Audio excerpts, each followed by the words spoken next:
दिन होना चाहिए मंगलवार। कौन सा दिन होना चाहिए? जम के बोलो जरा। मंगलवार का। विवाह शादी में देरी हो रही हो, या कोई नया कार्य चालू कर रहे हो उसमें देरी हो रही हो, या कोई सर्विस के लिए नौकरी के लिए जा रहे हो और वो कार्य नहीं हो रहा हो, तो एक धतूरा, केवल एक धतूरा, उस धतूरे को फोड़कर उसके अंदर का फल निकालकर उस फल को शिवलिंग पर चढ़ाकर एक लोटा जल शंकर भगवान को समर्पित कर आइए। दिन होना चाहिए मंगलवार। कौन सा दिन होना चाहिए? जम के बोलो जरा। मंगलवार का समर्पित करो। उसके बाद में आप विवाह के लिए अगर समर्पित करे हैं तो विवाह में देरी नहीं होगी। व्यवसाय और व्यापार के लिए या नौकरी के लिए समर्पित करे हैं तो उसमें देरी नहीं। तुम जिस दिए में भगवान की आरती उतारते हो, जिस दिए से तुम भगवान की पूजन करते हो, उस दिए की बत्ती को नीचे डाल दीजिए और उस दिए को पानी की बाल्टी में धो दीजिए। कौन सी बाल्टी में? जिस बाल्टी के पानी से आप बच्चे को स्नान करा सको। महाराज केवल भगवान पर से ले जाकर, पास में से ले जाकर उस बाल्टी में थोड़ी देर डाल दो और उस बाल्टी के पानी से उस बच्चे को स्नान करा दीजिए। 15 से 20 मिनट, आधा घंटा लगेगा, बच्चे का बुखार पूरा उतर जाएगा। इतना विधान है दीप का। जब आप पशुपति व्रत कर रहे हो या कोई नियम धारण कर रहे हो या कोई आपने नियम उठा रखा है और वो कार्य आपका हो ही नहीं रहा, आपने 2 बार पशुपति व्रत कर लिए, आपने ये कर लिया, आपने प्रदोष कर लिया, आपने सोमवार कर लिया, आपने सारे अनुष्ठान कर लिए, बहुत सारे उपाय भी करे तो भी नहीं हो रहा है, तो इस बीच वाली पत्ती पर शहद लगाकर बाबा का जो शिवलिंग है उस शिवलिंग को इसको छुआ दीजिए या उससे चिपका दीजिए और उस पर अपनी हथेली रखकर कामना कर कर वापिस घर को आ जाइए। बाबा आपकी वो मुराद शीघ्र 3 महीने के अंदर पूरा कर ही देता है, ये पक्का।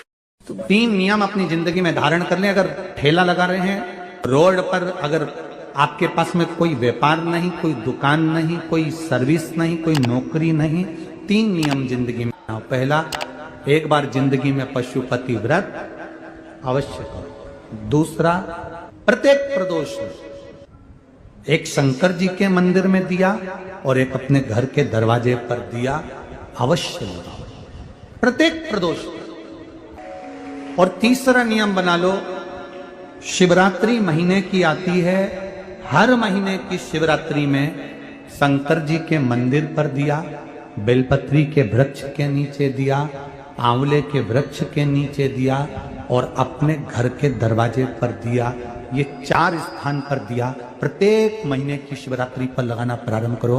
4-5 शिवरात्रि निकलेगी, बाबा इशारा कर देगा और तेरी नैया पार। शिवलिंग है, जलाधारी है, पार्वती जी की मूर्त है, गणेश जी की भी मूर्ति है, कार्तिकेय जी की भी मूर्ति है, नंदी की भी मूर्ति है। तो किसी ने कहा कि गुरुजी हम जब शंकर जी को जल चढ़ाते हैं तो पार्वती जी को, गणेश जी को, कार्तिकेय जी को, नंदी को, सबको जल चढ़ाना चाहिए।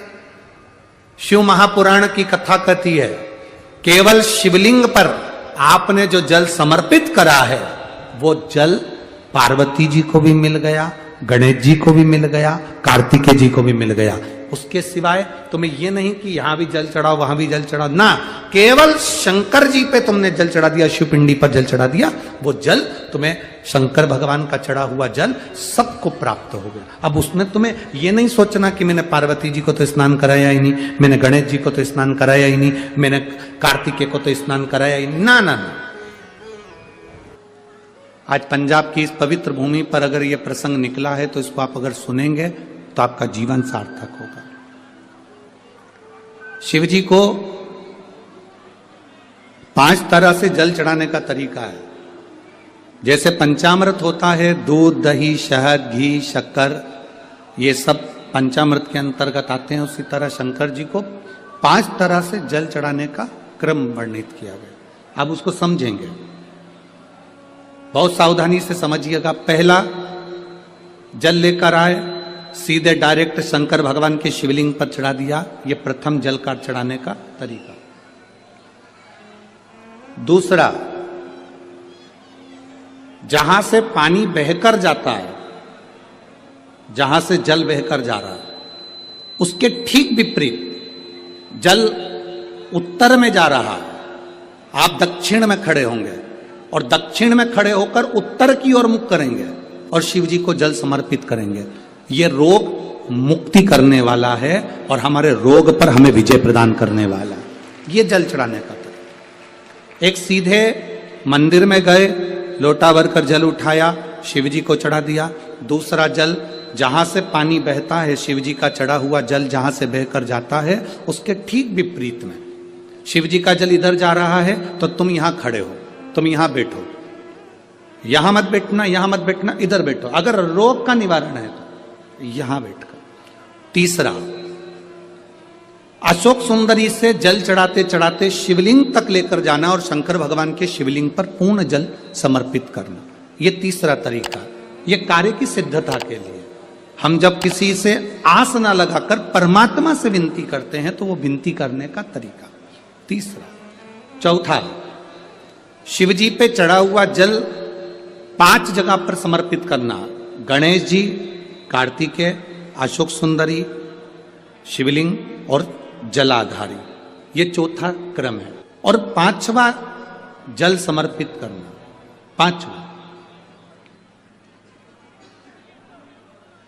5वें नंबर का जल।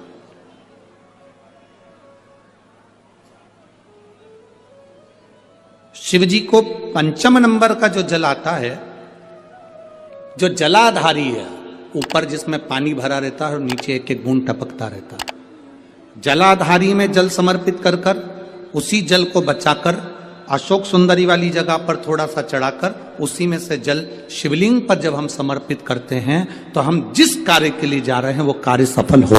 धतूरे का जो पुष्प है उसको 2 जगह पर समर्पित किया जाता है। अशोक सुंदरी के स्थान पर जो खिला हुआ भाग है उसको इस तरह से रखते हैं कि शिवलिंग की ओर उसका खिला भाग जाए और डंडी का भाग इधर गणेश जी, कार्तिकेय जी और 33 कोटि जो देवी देवता हैं उस ओर उसका भाग जाए। एक। दूसरा, शिवलिंग पर जब हम धतूरे का पुष्प समर्पित करते हैं तो उस फूल का खिला हुआ जो भाग होता है उसका मुख हमारी ओर होना चाहिए। बहुत अंतर है महाराज। कनेर का पुष्प इससे विपरीत में चलता है। कनेर का जो पुष्प होता है उसकी डंडी का मुख हम अपनी ओर रख लेते हैं और खिला हुआ भाग महादेव की ओर कर कहते हैं जिसका व्यापार ना चले, व्यवसाय ना चल रहा हो, बहुत ज्यादा कष्ट में जीवन निकल रहा हो और बहुत ही ज्यादा तकलीफ हो रही हो तो धतूरे को हल्दी में डुबोकर शंकर भगवान को 12 बजे समर्पित करें।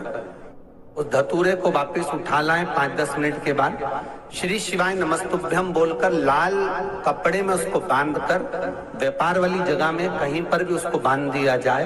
व्यापार पीछे नहीं हटता, व्यापार अग्रण्य भाव में बढ़ता चले जाता है। महाराज, हल्दी में डुबोना पड़ता है। जलाधारी, अशोक सुंदरी वाला स्थान, ये जो जलाधारी है, बेटियों के स्थान से जलाधारी तक जो कनेर के माला बनाकर स्पर्श कर कर लगा देता है, शिवरात्रि के दिन प्रदोष काल के समय पर उस पति पत्नी में कितना भी झगड़ा हो रहा हो, आपस में प्रेम बनना प्रारंभ हो जाता है। अदालत का केस धीरे धीरे समाप्त हो। ये भी अलग अलग होते हैं। पहला दिया होता है पणाती दिया।